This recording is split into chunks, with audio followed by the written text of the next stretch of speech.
네, 오늘 교구 모임 시간에 복음 시리즈 나누었던 말씀 같이 공유하고자 합니다. 중요한 질문은 무엇이냐면, 너무나 중요한 질문, 그것은 무엇이냐면, 나는 정말 구원받은 참된 성도인가? 난 진짜 구원받았는가? 이제 이 질문이죠. 많은 경우 자신의 구원을 마치 이제 따놓은 당산처럼 여기고 이제 살아가지만, 정말 그 구원은 분명한 증거가 있는가? 이런 질문을 이제 해보는 것이죠.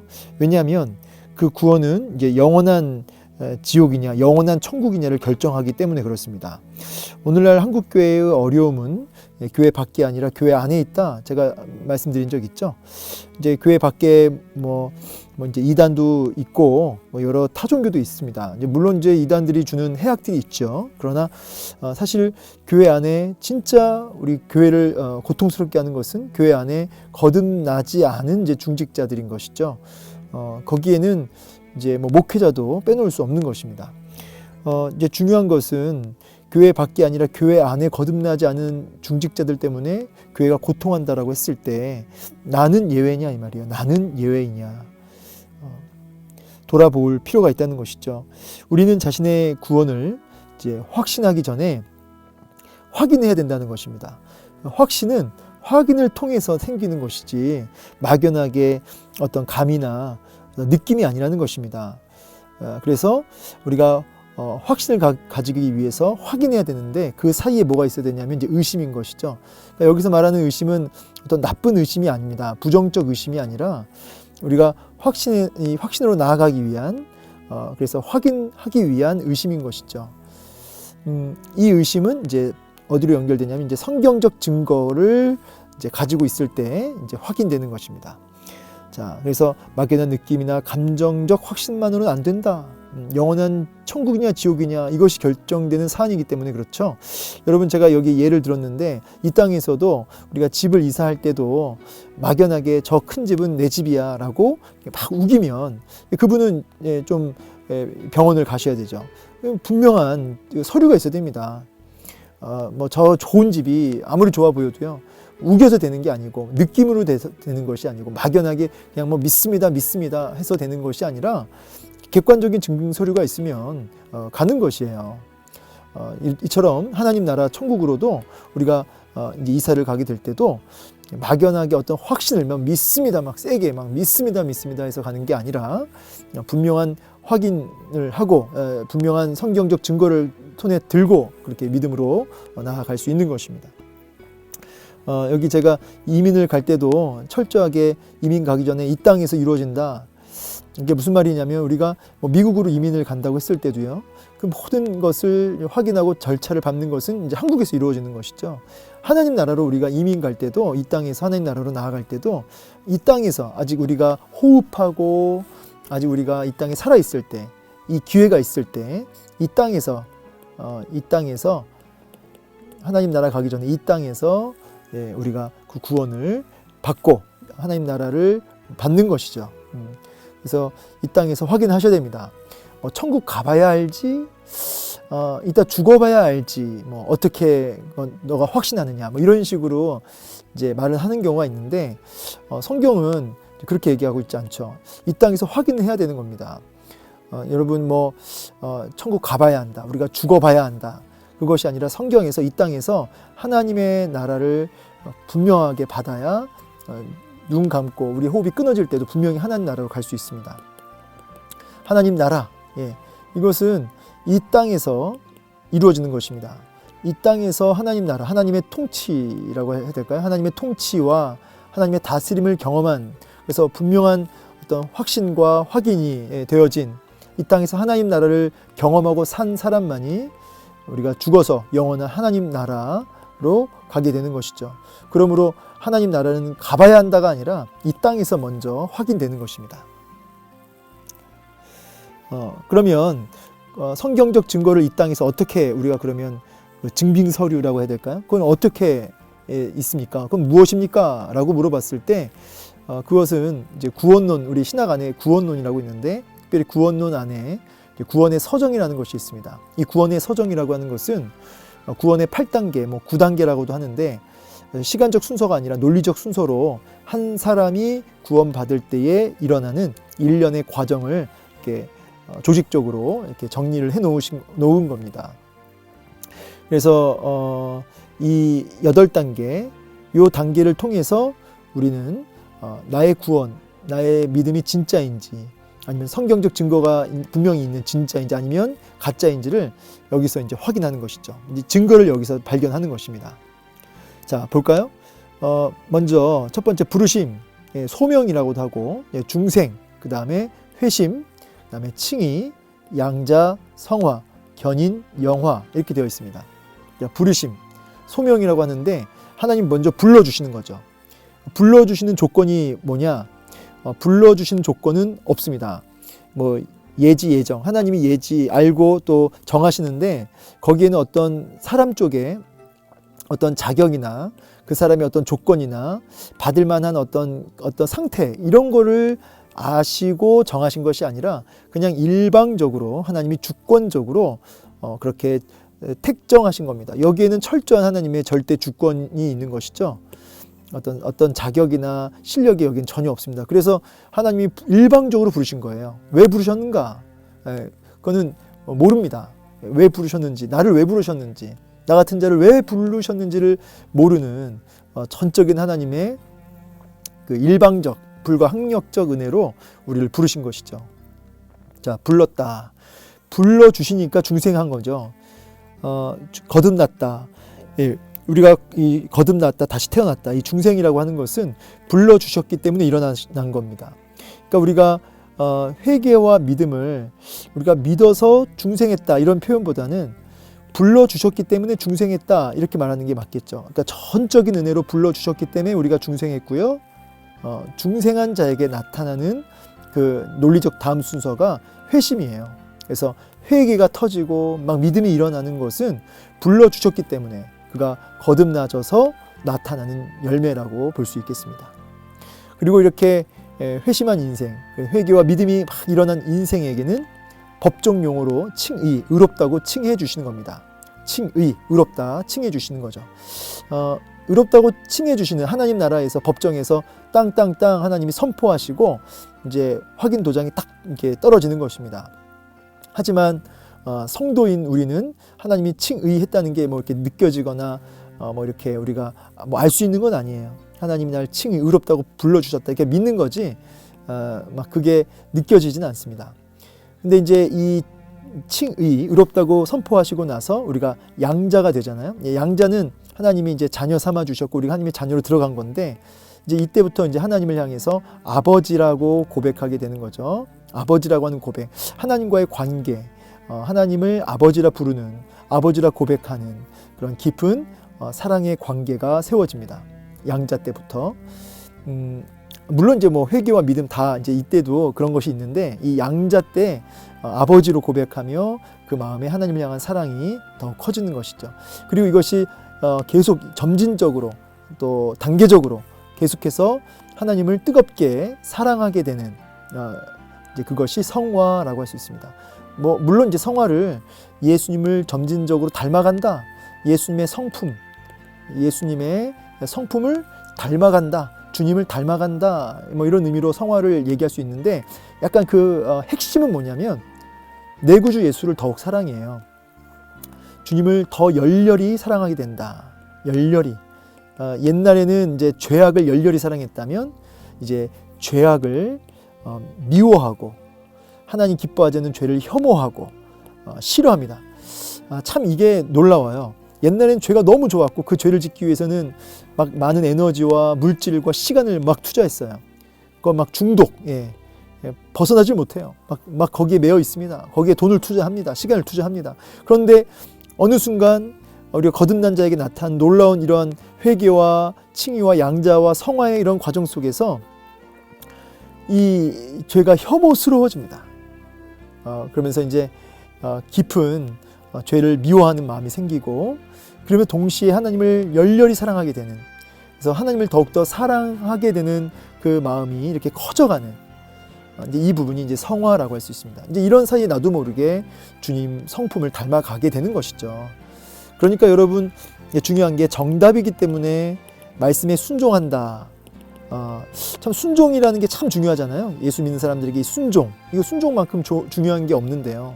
모든 성경의 복을 여는 마스터 키라고 할까요? 마스터 키가 순종이에요. 그런데 이 순종은 정답이기 때문에 하는 것이 아니라 사랑하기 때문에 하는 거죠. 너무 중요한 이야기예요. 하나님을 너무너무 사랑하니까, 하나님을 열렬히 사랑하니까, 이걸 거룩한 열정이라고 하는데, 하나님을 향한 열정이 그 안에서 불듯 일어나니까 격발하듯 순종하는 것이죠. 뭐 100% 완전하진 않아도 하나님을 기쁘시게 하고 싶다. 나 정말 이렇게 살고 싶지 않다. 좀 이대로 살면 망한다 나는. 이렇게 살고 싶지 않다. 하나님을 좀 내가 기쁘시게 하고 싶다. 내가 좀 변화되고 싶다. 이런 깊은 목마름과 간절함이 일어나면서 순종으로 나아가지는 것이죠. 정답이기 때문에 순종하면요, 여러분, 순종하면 참 문제가 돼요. 정답이다. 이게 정답이기 때문에 순종했다. 이렇게 되면요, 자기 의에 빠집니다. 난 순종했다 이거예요. 반대로 순종하지 않는 이들 향해서 정죄하게 되죠. 그리고 본인도 순종에 실패하는 순간엔 또 막 이렇게 나락에 빠지고요. 죄책감에 붙들려 있게 되고요. 이렇게 좀 문제가 일어납니다. 그래서 우리는 정답이기 때문에 순종한다기보다는 사랑, 그분을 경외하기 때문에 순종하는 모습으로 나아가는 것이죠. 자연스럽습니다. 그러니까 여러분, 신앙생활이 자연스러워야지 이렇게 막 마른 수건 물 짜내듯이 막 억지로 하는 그런 식이 아니라는 거예요. 자, 그리고 견인차가 차를 끌고 가는 그런 의미가 아니고 인견, 그러니까 인내하는 겁니다. 그러니까 이 성화의 관계, 하나님을 향한 사랑하는 관계가 인내를 통해 지속적으로 유지되는 겁니다.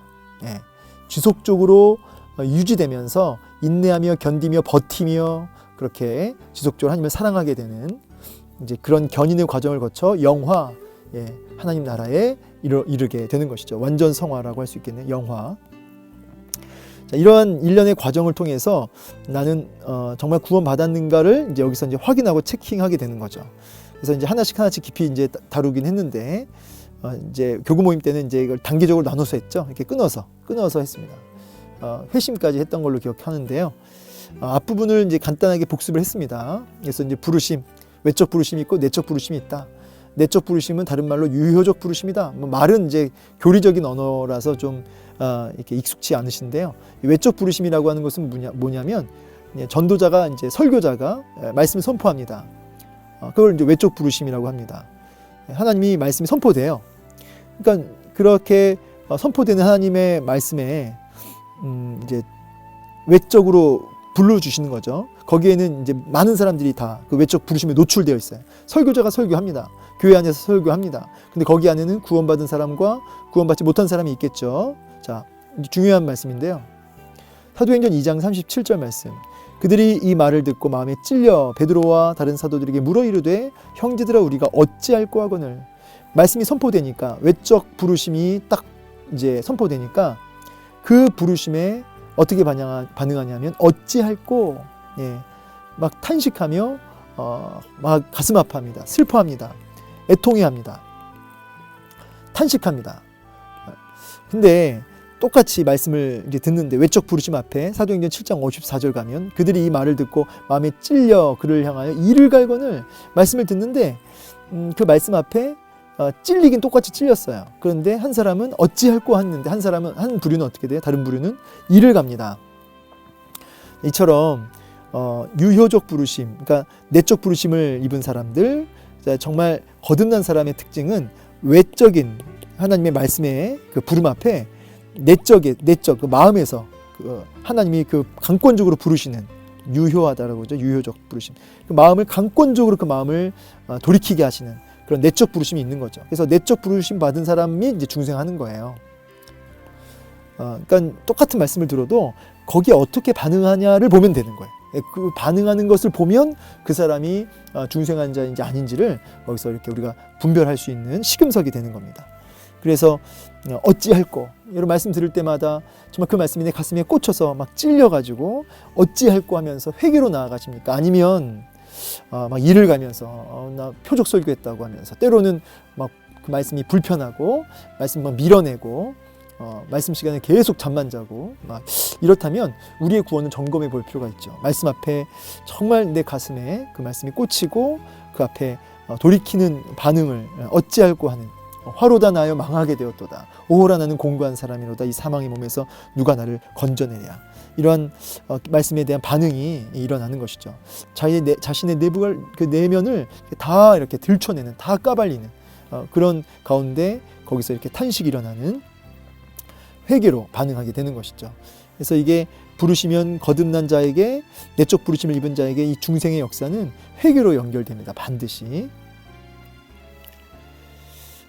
그리고 이 회개는 회개에서 끝나는 게 아니죠. 거룩한 열정으로 이렇게 딱 연결되는 겁니다. 이런 일련의 과정이 있다는 거예요.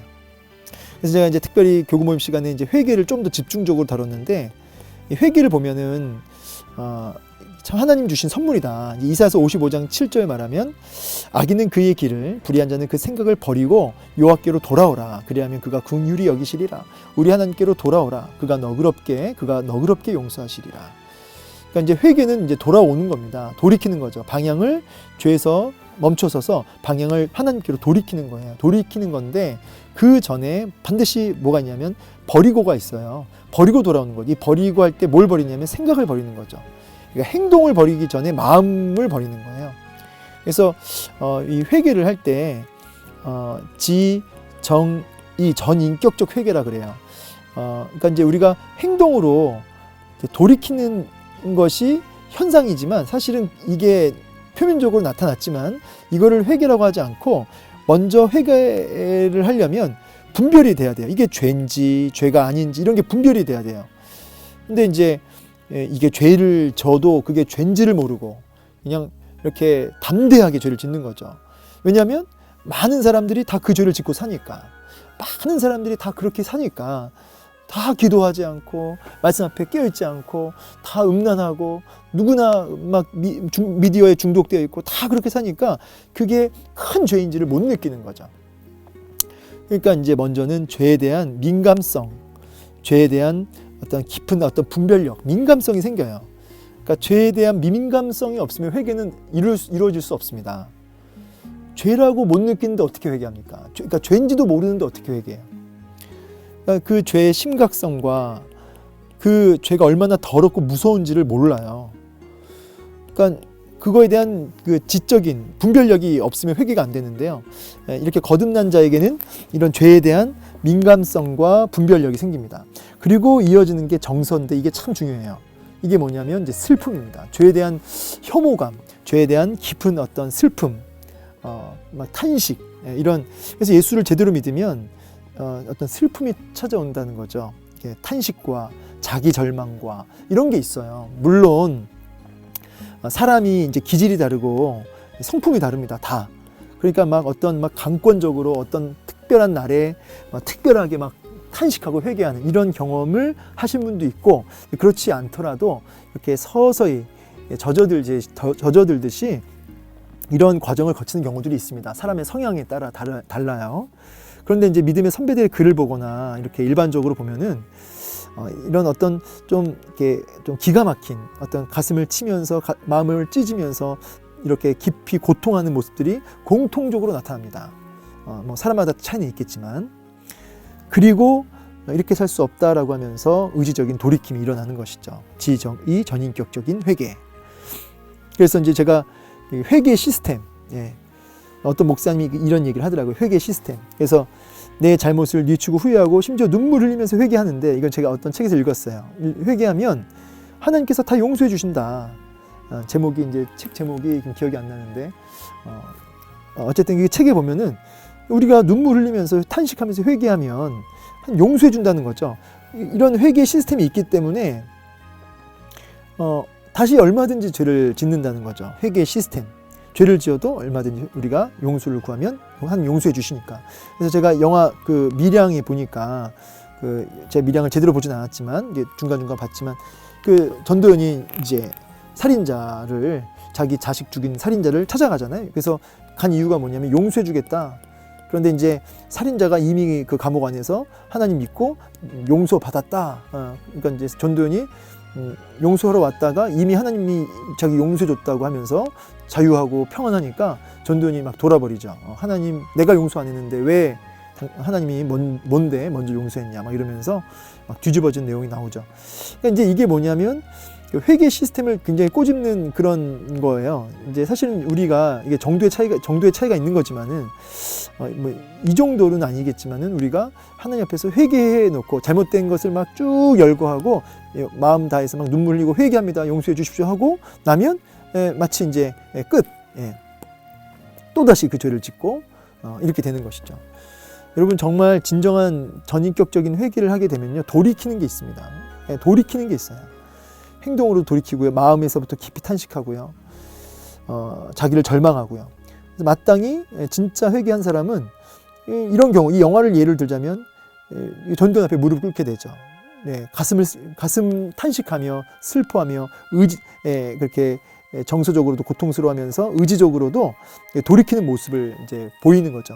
마땅히 사죄하게 되고 행동으로도 나타나야 되는 겁니다.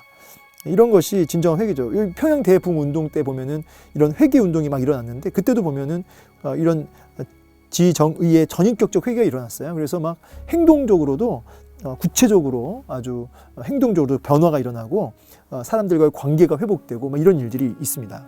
그러니까 회개는 이런 세 가지가 차례대로 일어나야 돼요. 이건 가짜 회개인 거죠. 그러니까 기만하는 거예요. 지금 하나님이 용서해 주셨다라고 하는 착각 속에 빠져 있는 겁니다. 용서 안 해 주셨는데 용서해 주셨다라고 착각을 하는 거예요. 본인이 다시 그 죄를 지으면서 거기에 진정한 돌이킴도 없으면서 하나님 용서해 주셨다라고 하는 가짜 약을 먹는 거죠.